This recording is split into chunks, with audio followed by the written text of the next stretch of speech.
Bung bung.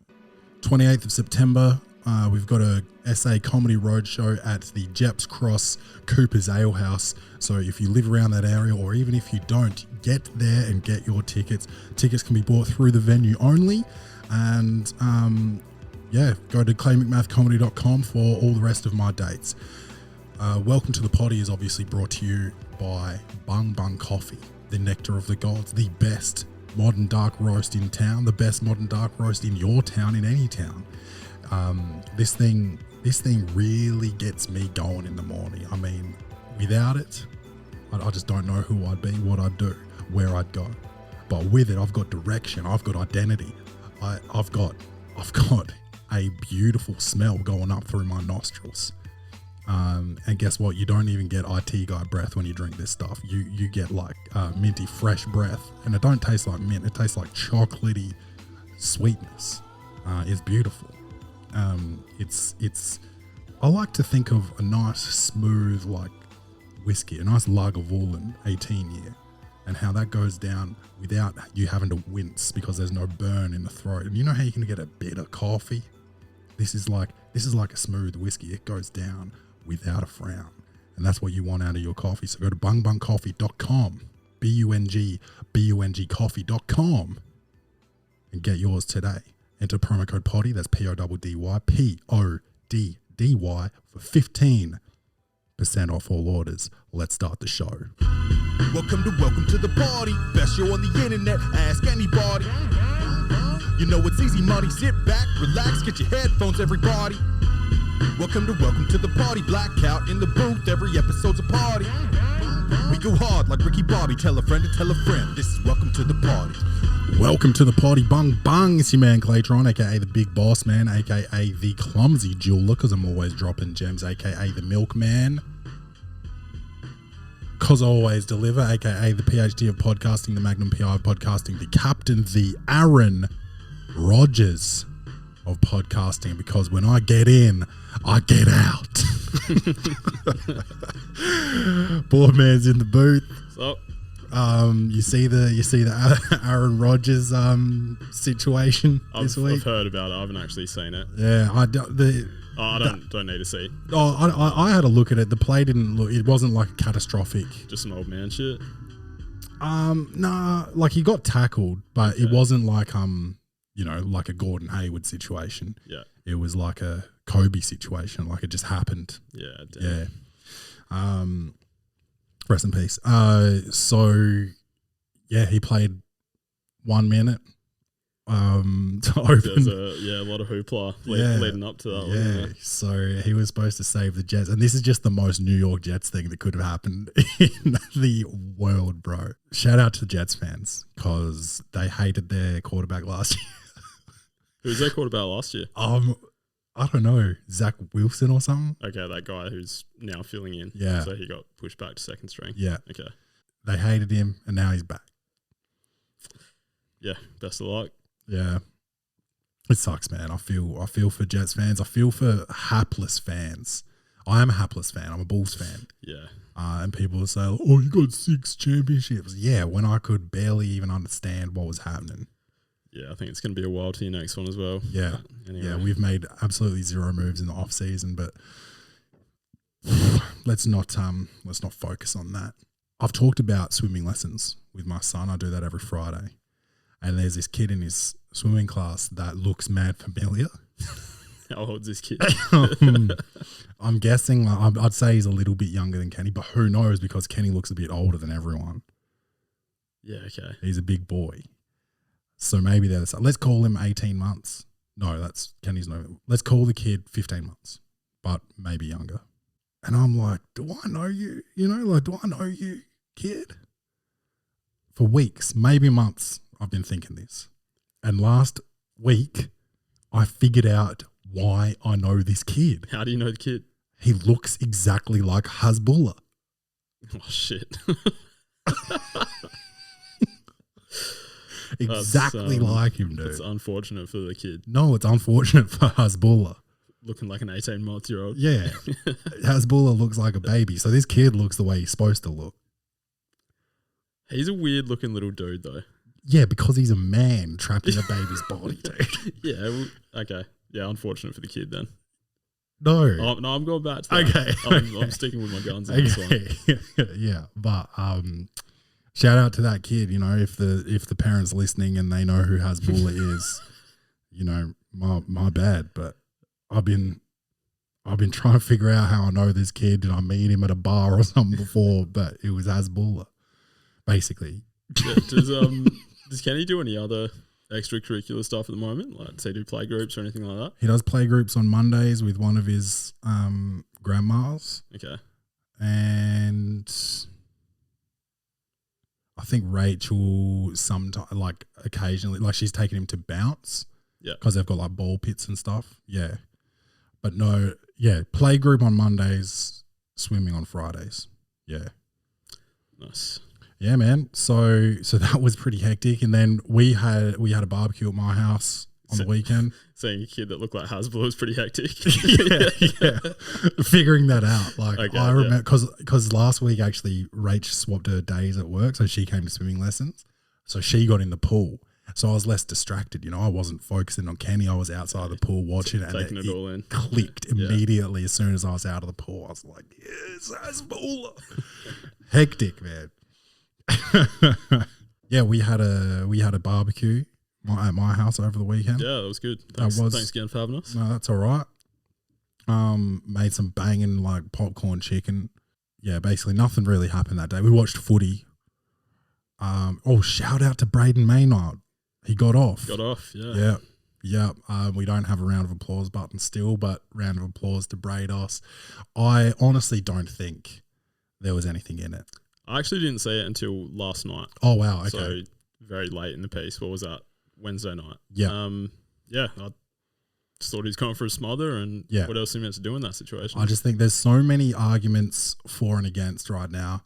They're saying he was, you know, people, mostly Melbourne fans are saying he was out of control. It's like, okay, you're playing football. Like, are these guys in control 100% of the game? No. Yeah. Literally half of the time they're out of control, even when they're the one with the footy. So, like, the jump smother was unorthodox, but it, like, after seeing it, it didn't look malicious at all. He's just going hard. He's definitely not malicious, and I don't know the rules back to front. I'm not Mr. Rule Book, but I'm pretty sure you have. I thought there was like a rule where you have to just stand on the mark now, or else it's 50, wasn't it? Oh, was he standing the mark? I thought it was like live play, and he was just going for a smother. Well, now I'm not sure. Yeah. Anyway, I don't know. So I've only seen the one like snippet from one angle, so I might have missed something. But still, like, people are saying he turned his shoulder. Well, you got to protect yourself as well. And if you're going directly at anything, whether it's a person, a car, a wall, it's instinct to just take cover. Yeah, brace yourself. Yeah. And Brayshaw, and I'm not victim blaming here or victim shaming. I'm victim naming though. Brayshaw had his head down for a long time after that kick. Like, the kick was way off the boot, and he just kept looking down at the ground. If you watch it, like, he didn't give himself a chance to even know that Brados was there. I'm gonna have to watch it again. Yeah, it was. I mean, it looks so much worse, obviously, in slow mo. Like, it looks like he just never looks up, but like in real life, obviously his head like basically came straight up, but he clearly didn't see Brados coming. So even in a boxing match, you know, it's always the punch that you don't expect that knocks you out, right? Mm. Like, you can brace your neck or whatever to stop the whiplash, and you know, but if you don't expect it, that's when you get knocked out. So I mean, obviously he's got a history of concussions as well, and that's another reason like fans and family is so upset. But he knows that, and he's still playing footy. There's a risk assessment involved, and if you're willing to take the risk to continue playing footy, you got to know that you could take a hit in the head at any time, whether it's intentional or not.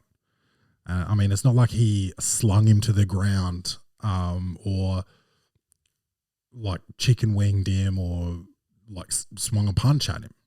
He tried to smother the footy. Yeah, I think it would have set. Oh, look, I haven't seen too many angles of it, but it would have set a pretty bad precedent. Like It a would pretty change- slippery slope for Yeah. like how hard players go at trying to smother. Yeah. We would have started seeing 200-point games. Yeah. Just letting guys kick the footy. Yeah. Yeah. But anyway, like, I don't know if he's getting some sort of brain scan, wasn't he? I don't know. I think, yeah, last I heard he was waiting on some results, so hopefully they come back. Good Yeah. news for him. Yeah. But, yeah, shout out Brados, I guess, for season still going. Feeling tired? That. Perk up and level up with Bung Bung Coffee's delicious modern dark roast. Your favourite brewer's favourite brew. bungbungcoffee.com. Had a gig Monday. How'd that go? It was just like an open mic, and I tried out some new shit for the first time.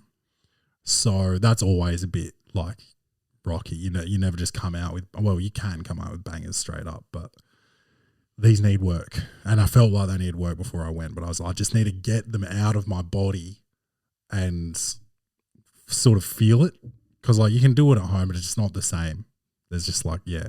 So I've got more of a feel for the beat of the jokes and where I need to beef them up. And so that was good because I haven't done any new shit to that level in a while. I've done like new little tags and stuff on jokes, but not just like fully new bits. So that was fun.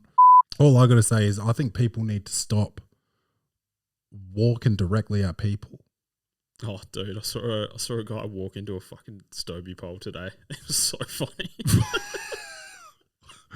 What was he looking at? His phone? So I pulled up in front of Hannah's work to pick her up, and I was just waiting in the car, and there was this guy walking towards him, and this guy, like, he turned away from the guy and then just walked straight into a pole and then, like, looked around to see if anyone saw it happen. It was just hilarious, man. Did he get a glimpse of you? He saw me before it happened, so he knew someone was sitting there. He didn't dare look back to catch eyes. Nah, but that's the highlight of my week. So where were you going with that? I just think the world would be a better place. I think you know, that's where a lot of pent up rage comes from. I think that's why domestic violence exists. I think that's why people get murdered, is because people are so mad at the amount of people's shoulders they've touched in their life that they get to a point where they snap. And I almost got there today. Factor. Yeah. What was it, like more than one person or just? It was a lady helping. She was working for like a care company, I suppose, and she was like helping someone out of the car, and she was standing like a meter back from the open door. So there was an open door from car, person getting out of car, and her like another meter. And so she's standing, she's on her phone, she looks up at me, looks back down at her phone, knows that I'm coming. Then she turns to walk like towards me, still looking at her phone, and is just coming directly at me. And I made a decision. I'm not fucking moving for you, bitch. Because you know I'm coming and you know you're taking up the whole sidewalk. And she veered off last minute, and I reckon our t-shirts touched. But I was ready to put her down. Tuck that shoulder, you braced yourself. I was about to go full Maynard. Yeah, bro. That's clip worthy, but I can't do it to him. No. Yeah, but I think the world would be so much more peaceful, man. I don't think people would be like, you know, going to war over oil, or, you know, sending kids down into mines to make Teslas or whatever they're doing. I just think the world would be such a nice place if people would just move the fuck over. And that's really, you know, what the reason we exist is in question constantly. People try to figure it out. And I think you gotta get out of the thought process that it's about the individual, right? You're too small in this universe to think that you're going to leave a mark. But we can all collectively live in harmony and leave happiness behind us for future generations if we move the fuck over. Yeah, just share the footpath. Yeah. And that's really going to be my mission, I think, for the rest of my life, is to spread that gospel. Too many main characters out there. Yeah, dude. And you're all NPCs, yeah, right? all of you. Yeah. Clay's reviews. Comedy, action, or horror. Will this movie win an Oscar? Set design, directing, acting, lighting, or costumes. This segment is Clay's Reviews. All right, let's get into this. So this is on Netflix, and we're really getting ahead of ourselves here. We're really starting to feel ourselves because we're watching foreign film here on the Welcome to the Poddy podcast. We did watch. It's called Restless. Sons repeat in the native tongue. Yeah, because for an Italian, you speak a lot of French. Back in the day, I used to have a crack at it, and then started getting like B's and C's, and thought this isn't for me anymore. When you went to Europe, did you go to France or Paris? Went to Paris. Yeah. Did you get to, sharpen your tools a little bit over there? I wasn't as confident trying to speak French over there as I was, like, say, in Spain, trying to speak a bit of Spanish in Italy with the Italian, just because of what I've heard about French people over the years. Just the negative picture that gets painted, I guess. Yeah, them being pretty rude. So I didn't even bother, really. Yeah, and apparently it really is just in Paris where they're like that. I've been to Paris, and I had a very negative experience twice. One with like a vendor outside that was selling like newspapers or whatever. I think I tried to buy some gum and I went English on him, and he treated me like I walked straight into him on the sidewalk. And then there was, what was the other one? Oh, I think it was just like a cafe or something. Waiter hated me. But then I went into a bank and I went full French, and this bank teller looked like prime Eva Longoria, and I swear I fell in love on the spot. And I said, "Je t'aime." Nice. And she gave me a hug. What? Yeah. I'm pretty sure I barred up, straight up. It was magnificent. I never saw her again, but just look up Eva Longoria from time to time when I'm thinking shout about out to French Eva Longoria. Yeah, and shout out to Tony Parker for cheating on her. Yeah, he fumbled the bag on that one. Yeah. Did you snack up? Yeah, just because I only found out on the night what we're actually watching. So oh wait, maybe you told me the night before. Anyway, I wasn't prepared, so I just had ice cream and donuts. Yeah, nice. Well, donuts, pastry, French. Cinnamon, if you say it a certain way, sounds kind of French. Yeah. Cinnamon. Cinnamon. Oh. Dude, I went French. I went and got some Red Rock chips. Okay, that doesn't sound French until you hear the flavour. Trio of cheese. Yeah, that's French as fuck. Yeah. French onion dip. Nice. And that was like the first snack. That was the savoury snack. And then after, when there's about 40 minutes into the movie and we've bodied that, I broke out the croissants, put them in the oven, and put some jam and cream on them bitches. Killed it. Yeah. Went crazy. Nice, dude. Yeah. So that was super French of me. Did you watch this with Hannah or did you go solo? She started watching it with me and then mentally checked out probably about 40 minutes in. Okay, not a good start. Not a good start. No. Yeah, dude, it was pretty nut. Can you read the plot? After going to extremes to cover up an accident, a corrupt cop's life spirals out of control when he starts receiving threats from a mysterious witness. Yeah, so I'm gonna ask for a spoiler alert.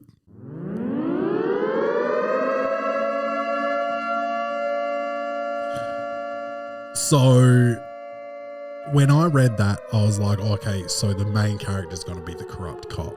And then, at the start, there's like a little investigation and, he is somewhat corrupt. But then the villain is a higher level cop who is even more corrupt to like maximum like fucking Escobar levels of corruption. It was ridiculous. It was absolutely insane. Yeah, it was. And just I do find this about foreign films. They think differently to Americans, Australians in their, I don't know, maybe they're like more creative because Americans and Australians are so scared of like being cancelled that they just make the same shit over and over and over again. So like I've been watching, well, I haven't recently, but like Korean action films, just the sheer ridiculousness. Like you think you're seeing stuff that would never happen in Mission Impossible. Mission Impossible is so grounded compared to like this movie I watched called Carter, which is a Korean action. It is absolutely insane. Everyone knows about Triple R. It's a Bollywood movie that it won the Oscar for Best Original Song, I think, last year. Natu Natu. Na pata zudu, na pata zudu, na pata zudu, natu natu natu natu natu natu veera natu, natu natu natu natu natu natu pura natu, natu natu natu pachimira balaga picha natu, natu natu natu pichu kattilaga verri natu.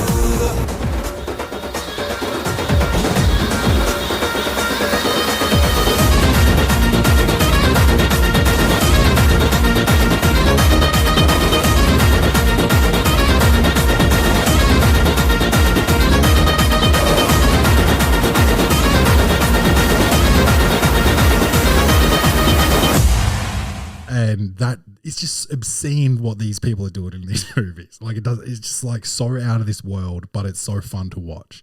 And this wasn't to that level, but it was just like the initial hiding of the body was just, come on. Yeah. You wouldn't do it. You would prefer to get caught. Yeah, it was wild.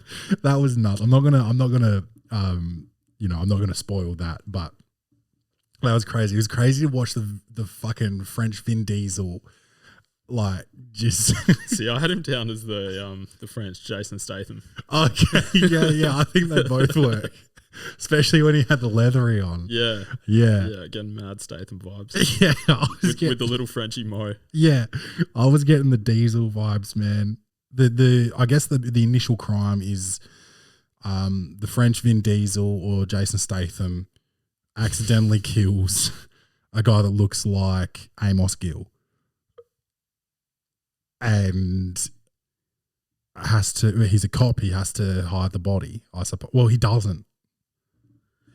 He was just driving. Yeah, he was just driving and someone ran out in front of him. Yeah, so he didn't have to cover that up, I don't think. I think 'cause he was in hot water already. Yeah. Hotter water when you got Amos in the backseat of your car. Yeah. Or in the trunk of your car. So basically he's trying to dispose of this body, and then the other guy is phoning him. He watched it happen because he was there for other reasons. I don't want to give away every single thing, but he knows who did it, who took the body, and he wants the body. So he's sort of tormenting this guy throughout. It's a bit of cat and mouse. What really stuck out to me was that there was no B storyline. It was a pretty short film. It was only like an hour and a half. Yeah, I think. Which every movie should be. Yeah, I kind of like that.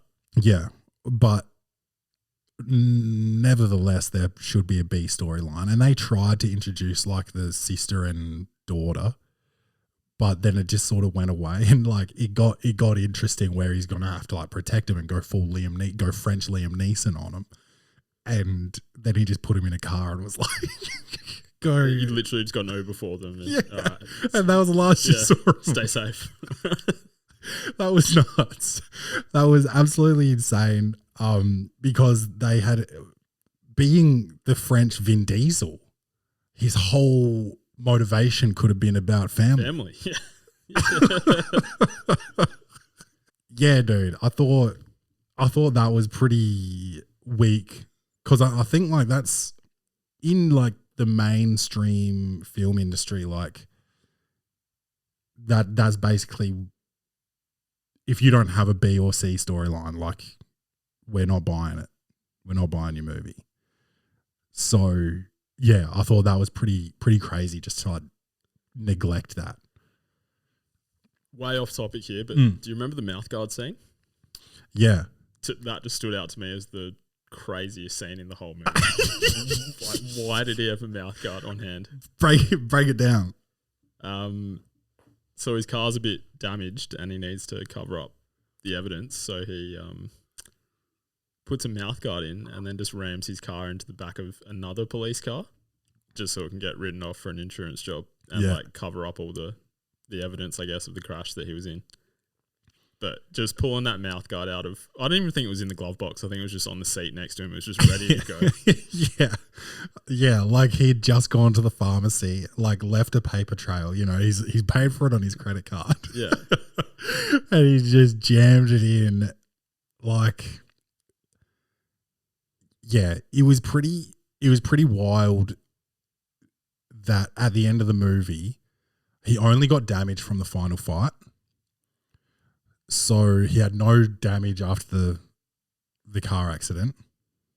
No damage after he got beat up. Beat up by those two cops. Moving the body in the funeral parlor, didn't sweat. Like when the guy walks in at the very last minute, when he's sitting there, like he's successfully done what he's done and he's sitting there, I would be dripping with sweat, bro. It would be a danger zone to walk in there. You would slip around me. Like, yeah.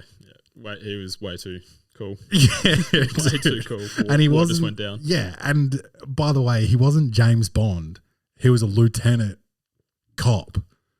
Like he wasn't like this highly trained. Like I'm going to shut down my heart for 15 minutes and do this. Like, he's just a cop, man. I was so mad when he wasn't sweating when he was doing that. Even Ethan Hunt sweats in Mission Impossible. Remember, he has to catch it so it doesn't hit the pressure-sensitive floor? Yeah. And that's the best spy in America. And America's number one. I thought the best acting. Okay, so your scene that stood out was the mouthguard scene. My scene that stood out was when he had to finger fuck a dead guy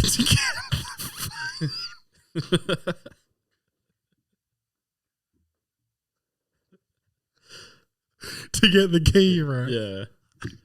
That was hectic. I was laughing so hard because like I had already personified the dead guy as Amos Gill. So I was like, Amos deserves some sort of award for this. Just let like his likeness.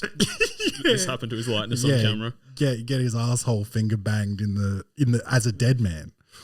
That was hectic. That was such a hectic like. Because it wasn't like, it didn't seem like it was supposed to be funny. No, it's like just meant to be gross. It took itself pretty seriously. Like the mouthguard scene seemed very serious. Yeah. Sorry. And like the finger bash scene, as I like to call it, seemed very serious. Yeah, the film took itself quite seriously. And it was pretty outrageous. It was. I've only got one more note. Yeah, on what this do you got? The shipping container scene. Oh yeah, before that, I just want to go back to the finger bash. Yeah, let's go. I was super impressed with his throw up acting, like his gag acting, because he was like about to yak, and he was like, I thought it was pretty good job, pretty realistic. I'm just gonna have to roll with you on this because I've got a feeling I might have gotten up to like get snacks or something at this point, so I wasn't paying full attention. Okay, so when he puts the guy in the dryer to interrogate him, the guy says, you know, the key, where's the key? He's like, it's in him. So he goes, finds the body, finger bashes him to get the key, and while he's finger bashing him, he's going like, and he was killing it. That was pretty good. Okay, so maybe it's not that hard. No, you just then. That's what I'm saying. Oh yeah. If I can do it, you can fucking do it. Shipping container, yep. I wasn't ready for that. No, neither. I thought like car was going to blow up, just something generic. I thought that guy was setting him up. Yeah, it did kind of feel that a little bit that way. Yeah. And then once he got out of the car, I don't know, I just had a feeling it was going to explode, but it didn't. Some other shit went down and wow. Wasn't ready. Good on them. They did a twist. Yeah, they got me. They got a twist in there. And right at the end, I don't want to give away what he walked into at the end, but a little bit of homage to Breaking Bad, maybe? Dude, I can't even remember how that ended. Breaking Bad or the movie? Breaking Bad. This wasn't the end of Breaking Bad that I'm talking about, but okay, spoiler alert again, but there's a scene where there's a storage facility and it's just like 2 pallets full of money, and Bill Burr and I think it's Lavelle Crawford, they're 2 comedians who starred in Breaking Bad in very minor roles. They lie down on the shipping on the pallets of money. And at the end of this movie, this guy walks into a storage facility and there was big blocks of money there. And I just, as soon as I saw that, I was like, oh shit, Breaking Bad. Okay. Yeah. That little bag he walked in there with. Dreaming, bro. Comedy. There was a bit of comedy. So maybe it wasn't taking itself too seriously. Yeah. And the guy laughed at him because he said, is this a withdrawal? And he goes, yes. And he says, how much? And he said, all of it. And he goes, Yeah. yeah. Highly quotable. Maybe this is a higher score than I thought. What have you got? One thing, just quickly, Yeah. I hate watching movies with subtitles. Oh, really? I can't stop trying to lip read. I just keep seeing the lips aren't in sync with the vocals, and it just does my head in. Wait, so did you have it speaking English? Yeah. Did you have subtitles? I had it speaking French with subtitles. Okay. Yeah. I'll have to do that for our next international film. All right, ratings. What did you go? I gave this a 5. Okay. I'm close. I gave it a 5.5. Speaking of the ending, have you ever had some type of come up? Have you ever stumbled into cash? Like a little inheritance. That's probably it, really. Yeah. Yeah. Have you ever found money? Nah. How about you? Oh, actually, yeah. I found this. It must be my own money. Right. I had a jacket in the wardrobe that I hadn't worn for years. Found a 50 in the pocket. That's so good. That's so good. Yeah, I think I've actually stopped a $50 note before, blowing down the street. I've stomped on it and picked it up and looked around. There's been no one around and been like, wow, $50. How good? That's crazy. Yeah. And I had an opportunity once. I was at an ATM and there was a line. There was a lady in front of me with 2 children. So, shit's hectic. And she walks away from the ATM, $400 is still sitting in it. And I was like, I was young too, but I was like, lady, hey. I gave it to her. But I could have had $400 guilt free. Well, probably not guilt free. No, you did the right thing, man. Yeah. Some dude in a suit should have just taken it, but yeah, I do believe that there's levels to karma. Karma can be a little bit like what's it called? Those the things in the newspaper that you read about yourself. Horoscopes. Horoscopes. I think karma can be a little bit like horoscopes. If you know that you've put bad energy out there, you'll be expecting bad energy in return. So the next bad thing that happens to you, you'll be like, it's because I did that. Because I did that. Yeah. Yeah. But I still do think you put negative shit out there, you're just there has to be a negative aura about you. The more negative shit you do, the more negative shit's gonna happen, right? So I was like, just do it, just give it back. Even though back then it would have gone to nothing. Just would have got some new shoes or something. Yeah, with it. Yeah, new sneakers would have been it. Back then too, probably 3 pairs. Yeah, and her kids wouldn't have eaten for 2 weeks. Yeah, no shit. And she looked like she was going through it too. Oh my God, it's so big and strong. Bung Bung Coffee. Big, strong flavour. Competition? I don't think so. bungbungcoffee.com. Get yours.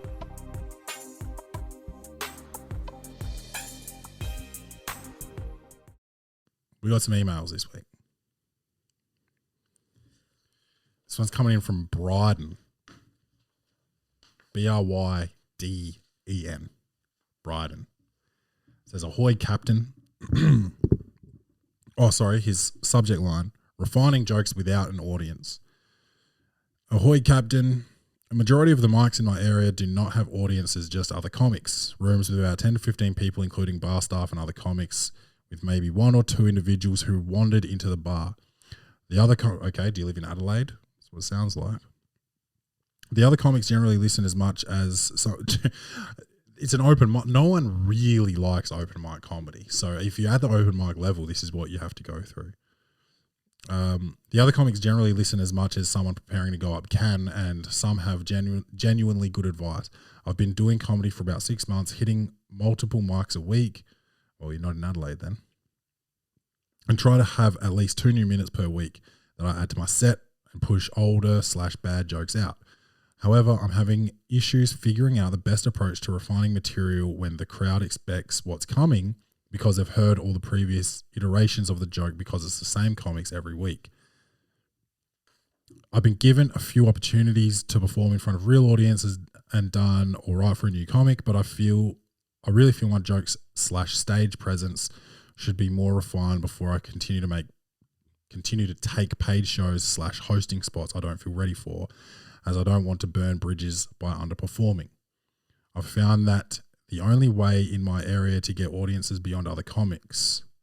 Any advice on how to refine material with predominantly comic audiences would be greatly appreciated. Bung bung. It's good that you're writing a lot and you've got 2 new minutes per week, but I would just say keep doing the same shit. It doesn't matter if people have heard it. It's not about other people when you're 6 months in. It's about yourself and building your act and getting better and just, I would say keep working on the same shit as long as it is quality. Like, don't keep doing it the same way every time, every week, but you got to keep building on those jokes and keep play with it. Try and stay loose.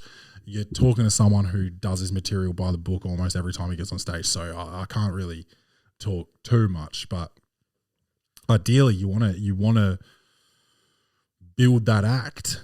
And I know you're saying you're pushing out older/bad jokes, but those old jokes, you're talking about being 6 months in. One of my best jokes, maybe it's not one of my best jokes, but it's a reliable joke I did in my first ever open mic. So just because something's old doesn't make it bad, and just because something's bad doesn't mean it needs to be thrown out. Maybe it just needs to be worked on. So keep writing, write all the time, but also keep doing your jokes. Don't just get rid of them. You're not putting out specials every year, so you don't have. There really shouldn't be such thing as dead material for you, I would say. It doesn't matter about your crowds. Keep doing the shit. You don't want to be you don't want to be a comedian's comedian. Comedians aren't going to be the ones that buy tickets to your show. So don't try and impress those people. If it's the same comics there every week, don't worry about who's laughing and who's not. You don't want to impress comedians. You want to impress paying customers. So just do what you feel like is funny is really the long and the short of it. I was about to ask, do you ever take feedback from other comedians, or you're just pretty comfortable trying to read the room yourself, and you're pretty self-aware of how you went? Both. I record my sets and I listen to them back. Depending on the night. If it's just a night where, one of these nights that he's talking about, it's just comics, it's a dead room, everyone's had a shit night, I probably won't bother listening to it back. But if some people are doing well, and I've done okay, and some work, some hasn't, I'll listen to it back and I'll see that's where I lost him, or okay, that's not punchy enough. The setup's too long for this one. And I'll so I'll say that too. Record everything, listen to it. Don't just record it and keep it on your phone. Listen to it. And comedians I trust. There are really good and great comedians in Adelaide.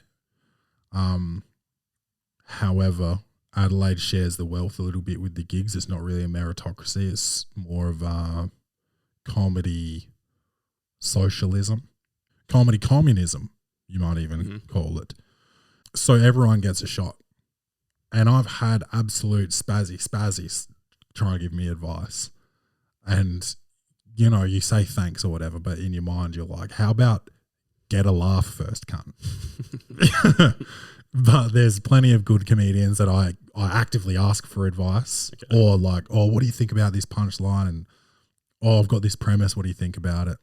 You know, go for writing sessions. But I don't really do writing sessions a lot, but I have a few times, and they're always helpful because every comic thinks differently. So you'll say this and they'll be like, oh, what about this? And you'll be like, oh, what the fuck? Yes. You know? Yeah. So that definitely helps. We've got a couple more here. This one's from Benji. A woman cheated on her fiance with me. I live in Malaga, Spain. That'd be like Mayaga. Sounds legit. Yeah. I'm 19 years old. I was at a bar one night a few weeks ago and a girl started talking to me. She was on a holiday here, originally from Ireland. I'm from England, so we could speak to each other perfectly fine. One thing led to another. I ended up in her hotel with her, and then we had sex. We obviously had each other's Instagram, etc., from the talking in the bar and asking what each other does, etc. When she got home from her holiday, I looked at her Instagram to say I hope she got back all right, and I noticed how she had photos from her, and what I found out is her fiancé. Her fiancé is French. The night I met her, she had no photos of him. She had archived them all. That's a veteran. I feel so guilty about this. She didn't tell me a thing, and nor did her 3 friends she was with. What makes it even worse is that from the photos, he had only proposed a week before her holiday. Streets. What do I do? Should I send a message? Should I message him and tell him? Or do I leave him with his bliss, ignorance? I honestly don't know what I'd want if I were him. Bung bung. I will tell you this. You don't know this man. When a rich nigga wants ya, and you nigga can do nothing for ya. These are zing loyal. Oh, these are zing loyal. Yeah. Oh shit. These hoes definitely ain't loyal. That's for sure. You're talking to a serial cheat victim here. And what's the opposite to a victim? Fuck. Abuser? Yeah. No, I've done so many people that create victims. Yeah. I've cheated. I've cheated before. I'll tell you this though. Guys, you don't know this guy. If you knew the guy, I would like if he was your mate, I would tell him. But you don't know this guy. You want to blow up another guy's shit. That is some bitch shit. That's what a girl would do. A girl would for sure blow it up. And I wouldn't. You didn't know this guy. You didn't know the situation. You know, she got proposed to and then went on an international trip with 3 girls. Seems like, and archived all the photos. Like, this was like a last hurrah. And that's something the fiance could have seen too, that like all the photos he was in were archived. So she's not being that sleek. Wow. Yeah, that's wild. Like she doesn't give a shit. You know what else is hectic? He was scared. That's why he proposed a week before she went on holiday. He thought she was going to cheat. So he knows what he's in for. And he made a last ditch effort. And that's, excuse my language, but from where I'm from, that's what we call a sucker nigga. Man, you corny. Yeah. Like that's how you think you're gonna prevent this is proposing, Duke. Like if you're scared, you get out. Yeah. I'd say if not just because you're not a bitch, I'd say the second reason not to tell this dude is like, he knows what he's got and he's chose this life. Yeah, it's not your problem, dude. Yeah. Stay over there in Mayaga and, keep home wrecking, bro. Get in there. You're only 19, bro. You don't like Plenty more homes to wreck. Yeah, and you're not saving anybody. You're not gonna feel better. You didn't do it intentionally. You didn't cheat on anybody. Get over it, bro. Stop thinking about it. And also, next time you sleep with someone and they go back to their native country, don't look them up on Instagram to say, I hope you had a great flight, lover boy. That's gay, bro. One more here. I'm 28 husband, 30, looks at porn while watching our infant daughter.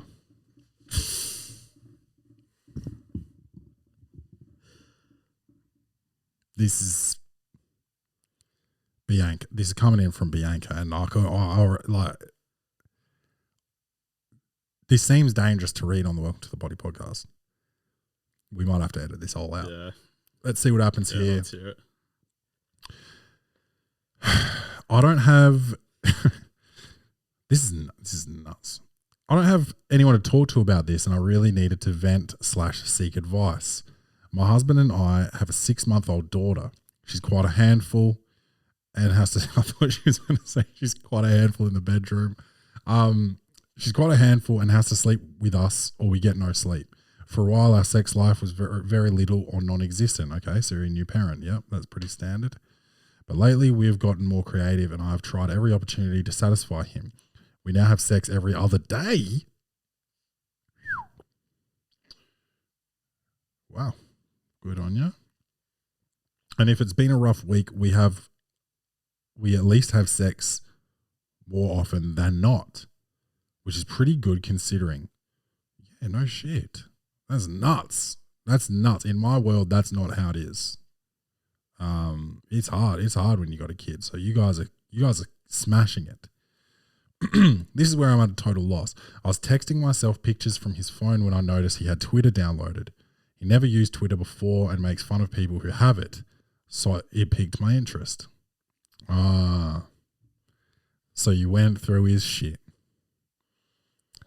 I hate this. She tried to make him the bad guy. She was rummaging. Yeah, scoundrel.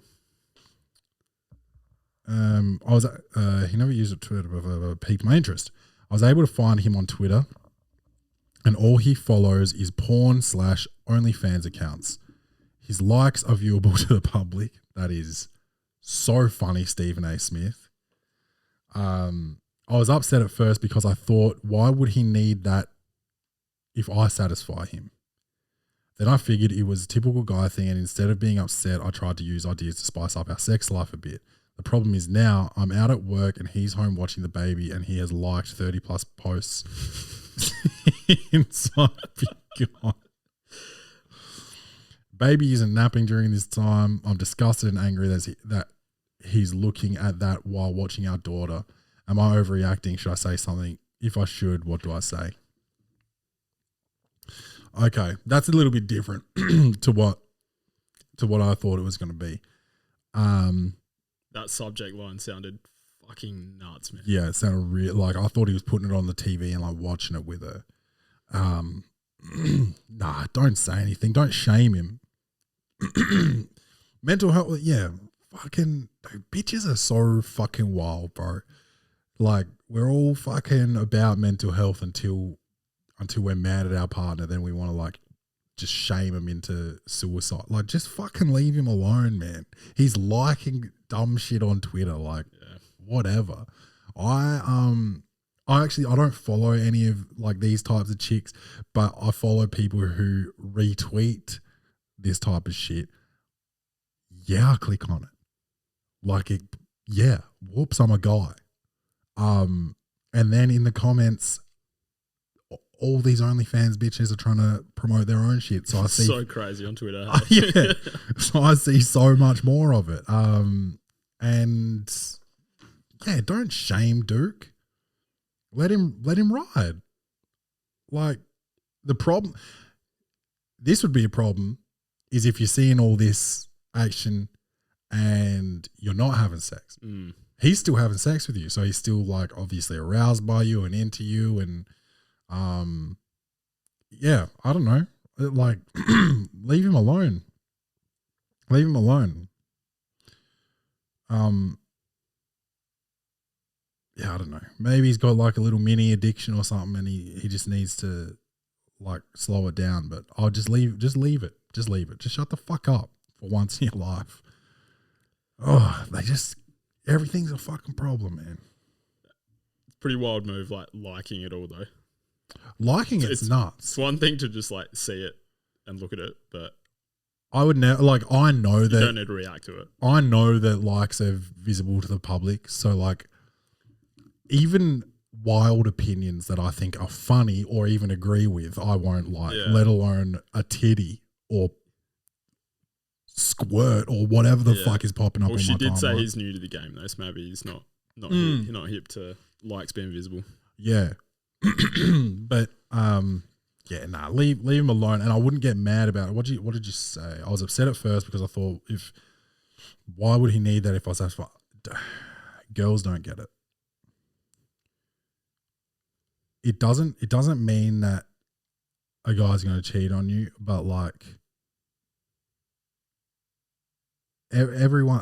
new things are just exciting. That's why you don't eat the same thing for breakfast every day, you know, because it's nice to mix it up. That's all he's doing, is mixing it up without actually mixing it up. Leave him alone. Don't be upset. At least you guys still have a sex life. And don't use subjects like that either to bait us into reading this shit. Yeah, like I'm not getting that many emails where I'm not getting, like, I got 3 emails this week, so I read 3 emails this week.